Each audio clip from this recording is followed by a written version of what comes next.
Hi friends, இன்றைக்கி உள்ள வீடியோவில் நம்ம எதை பற்றி பார்க்க போகிறோன்னா, நம்ம சில டைம் என்ன பண்ணுவோன்னா எல்லா விஷயங்களையும் நம்ம உறவுக்கிட்ட, அதாவது நம்ம சொந்தக்காரங்கக்கிட்ட நிசாரமாக ஷேர் பண்ணுவோம். இப்படி நம்ம ஷேர் பண்ணும்போது பல பிரச்சனைகளை நம்ம ஹேண்டில் பண்ணக்கூடிய நேரம் வரும். அது என்னென்ன விஷயங்களை நம்ம ஷேர் பண்ணுனா பிரச்சனை வரும், எதெல்லாம் ஷேர் பண்ணக்கூடாது அப்படின்னு சொல்லி தான் இந்த வீடியோவில் பார்க்க போகிறோம். இது உங்கள் வாழ்க்கையில் பயனுள்ள வீடியோவாக இருக்கும் அப்படின்னு சொல்லி நான் நம்புகிறேன். லாஸ்ட் வரை ஸ்கிப் பண்ணாமல் பாருங்கள். இப்போ நம்ம வீடியோக்குள்ளே போகலாமா?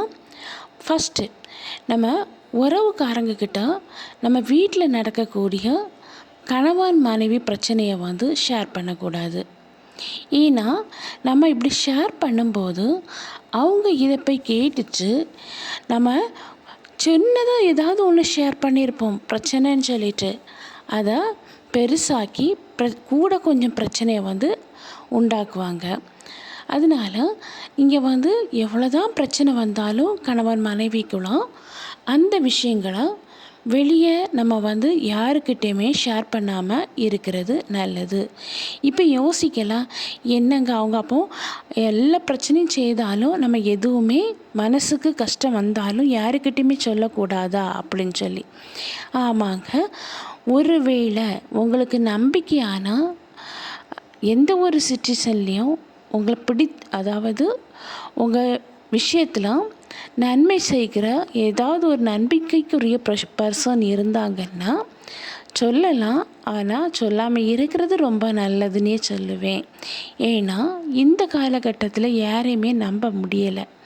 அதனால் கணவன் மனைவிக்கு இடையில் ஏற்படக்கூடிய சின்ன சின்ன பிரச்சனைகளை எல்லாம் நம்ம வெளியே யாருக்கிட்டையுமே ஷேர் பண்ணாமல் இருக்கிறது நல்லது. குறிப்பாக உறவு முறைகள்கிட்ட ஷேர் பண்ணாமல் இருக்கிறது நல்லது. ரெண்டாவது பார்த்திங்கன்னா, உடம்பில் உள்ள ஹெல்த் இஷ்யூ, அதாவது உங்களுக்கு ஏதாவது ஒரு ட்ரீட்மெண்ட் எடுத்திருக்கீங்கன்னு வைங்களேன், இப்போ நீங்கள் சரியாக இருப்பீங்க. ஆனால் உங்களுக்கு உடம்புக்கு முடியாமல் இருந்தாலும் அதை நீங்கள் எல்லா விஷயத்தையும் போய் யார்ட்டையும் சொல்லக்கு தேவையே கிடையாது. ஏதாவது செக்கப் போன வரை நம்ம சொல்லக்கூடாது. ஏன்னா நம்ம சரியாக இருப்போம், உடம்புக்கு முடியாமல் ஆகி ட்ரீட்மெண்ட் எடுத்து சரியாக இருப்பாங்க. ஆனால் அவங்கள எப்படியாவது ஹேட் பண்ணணும் அப்படின்னு சொல்லி நினைக்கிற உறவுகள் ஏதாவது ஒரு ஃபங்க்ஷன் வீட்டுக்கு நம்ம போயிருந்தோன்னா அங்கே வச்சு அதை கேட்பாங்க. என்ன உடம்புக்கு சரியில்லைன்னு சொன்னாங்க, இப்போ சரியாயிட்டியா, பரவாயில்லையே இப்படிலாம் பண்ணுறிய அப்படின்னு. அது நமக்கு ஒரு மன கசப்பு தான் உண்டாக்கும். ஏன்னா ஆல்ரெடி நம்ம உடம்பு முடியாமல் இருந்து நல்லா சரியாக இருப்போம், அதை மறந்துருப்போம். அதை தூண்டி நம்ம மனசை கஷ்டப்படுத்துறதுக்காகவே சிலவங்க இப்படி பேசுவாங்க. கூடுமானால் உங்களுக்கு ஹெல்த் இஷ்யூ ஏதாவது இருந்துன்னா நீங்கள் எல்லார்த்திட்டையும் போய் சொல்லிட்டு நிற்க தேவை கிடையாது. மூணாவது பார்த்திங்கன்னா, நமக்கு வரக்கூடிய வருமானம் எவ்வளவு அப்படின்னு சொல்லக்கூடாது. ஏன் அப்படின்னு சொல்லி நீங்கள் யோசிக்கலாம். நம்ம நமக்கு வரக்கூடிய வருமானங்களை நம்ம சொல்லும்போது எனக்கு இவ்வளோ வருமானம் வருது, ஆனாலும் என்னால் எதுவுமே சேவ் பண்ண முடியலை, என்ன பண்ண போகிறேனே தெரியல அப்படின்னு சொல்லி நம்ம சொன்னாலும் நமக்கு கொஞ்சம் அமௌண்ட்டு தான் வரும். ஆனால் அவங்கள விட நிறைய சம்பாதிக்கிறது மாதிரி நினச்சி நம்மளை ட்ரீட் பண்ணுவாங்க. அவளுக்கு என்னப்பா, அவளுக்கு இவ்வளோ சம்பளம் வருது, அவளுக்கு வீட்டில் என்றைக்குமே காசுக்கு பஞ்சமே இல்லை அப்படின்லாம் சொல்லி அவங்க ஏதோ நம்ம நிறைய சம்பாதிக்கிறது மாதிரி அவங்க நம்மளை ட்ரீட் பண்ணுவாங்க. அதனால் உங்கள் வாழ்க்கையில் வரக்கூடிய வருமானங்களை கண்டிப்பாக சொல்லவே சொல்லாதீங்க. நெக்ஸ்ட்டு பார்த்திங்கன்னா, நம்ம வாழ்க்கையில் இருக்கிற எதிர்கால லட்சியங்கள், நம்ம வாழ்க்கையில் இதெல்லாம் நம்ம நடத்தணும், இந்த விஷயத்தெல்லாம் நம்ம செய்யணும் அப்படின்னு சொல்லி நமக்குன்னு ஒரு எய்ம் இருக்கும்.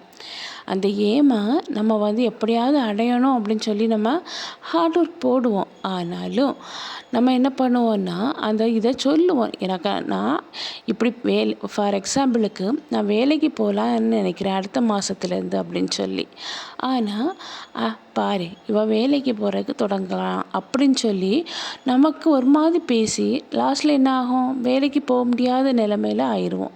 அதாவது இது எக்ஸாம்பிளுக்கு தான் சொன்னேன். உங்கள் லட்சியங்களை தயவு செய்து அந்த லட்சியத்தை நம்ம அடைஞ்சி வின் பண்ணுறது வர யாருக்கிட்டேயுமே நீங்கள் ஷேர் பண்ணாதீங்க. உங்கள் எதிர்கால கனவுகளையும் நீங்கள் ஷேர் பண்ணாதீங்க.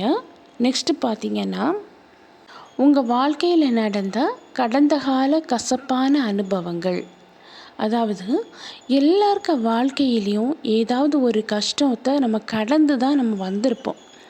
அப்போது அந்த கடந்த காலத்தை நான் எல்லாத்தையும் பற்றி சொல்லலை, சில உறவுகள் கடந்த காலத்தில் கசப்பான அனுபவங்கள், இல்லைன்னா யாராலும் ஏமாற்றப்பட்டு நீங்கள் கைவிடப்பட்ட நிலைமையில இருந்த அனுபவங்கள், இதெல்லாம் நீங்கள் சொல்லும்போது அது பிரச்சனைக்குரியதாகவே இருக்கும். எப்படின்னு பார்த்தீங்கன்னா, பாரு இவளுக்கு மட்டும் இப்படி நடந்துருச்சான், உலகத்தில் நடக்காததான் இவளுக்கு நடந்துருச்சு அப்படின்னு சொல்லி அவங்க ஒரு மாதிரி ஏளனமாக பேசுவாங்க. அதனால் உங்கள் வாழ்க்கையில் நடந்த கடந்த கால கசப்பான அனுபவங்களை யார்கிட்டேயுமே சொல்லாதீங்க, ஷேர் பண்ணாதீங்க. அது போலவே உறவுகள்கிட்ட இருக்கக்கூடிய சின்ன சின்ன பிரச்சனைகளை யார்ட்டையும் சொல்லாதீங்க. ஃபார் எக்ஸாம்பிளுக்கு, ஏதாவது ஒரு ஃபங்க்ஷன் வீட்டுக்கு போயிருப்போம், அங்கே வச்சு ஏதாவது ஒரு சின்ன பிரச்சனை நடந்திருக்கும், அதாவது சொந்தங்களுக்குள்ளே. அதை நம்ம பார்த்துட்டு இருந்திருப்போம். அதை இன்னொரு பர்சன், அதாவது இன்னொரு உறவு முறை நம்மகிட்ட கேட்குறாங்கன்னு வைங்களேன். நம்ம பார்த்ததை நம்ம அப்படியே சொன்னோன்னா அவங்க என்ன பண்ணுவாங்கன்னா, அதை நல்லா கேட்டுட்டு இன்னொரு பர்சன்கிட்ட போய், இன்னொரு உறவு முறைகள்கிட்ட போய் 1க்கு 2 நம்ம சொன்னது ஒன்றா இருக்கும், ஆனால் அதை பல விதமாக பல ஆங்கிளில் சொல்லி இவங்க தான் சொன்னாங்க அப்படின்னு சொல்லி பல பிரச்சனைகளை உண்டாக்குவாங்க.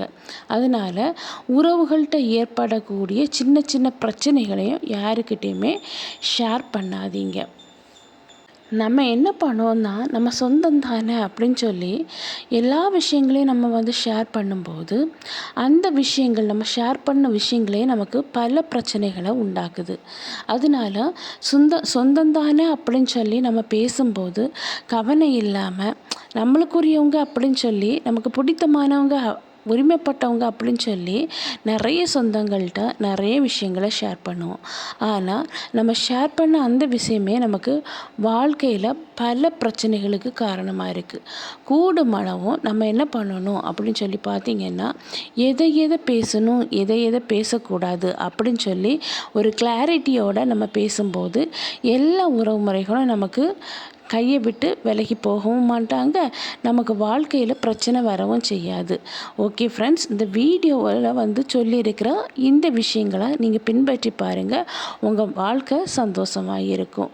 யாரோட பிரச்சனைகளும் நம்ம பாதிக்காத அளவு நம்ம பாதுகாத்து கொள்ளலாம். இந்த வீடியோ உங்களுக்கு பிரயோஜனம் உள்ளதாக இருக்கும் அப்படின்னு சொல்லி நான் நம்புகிறேன். நான் உங்களை நெக்ஸ்ட் வீடியோவில் மீட் பண்ணுறேன். அதுவரை பை, see you.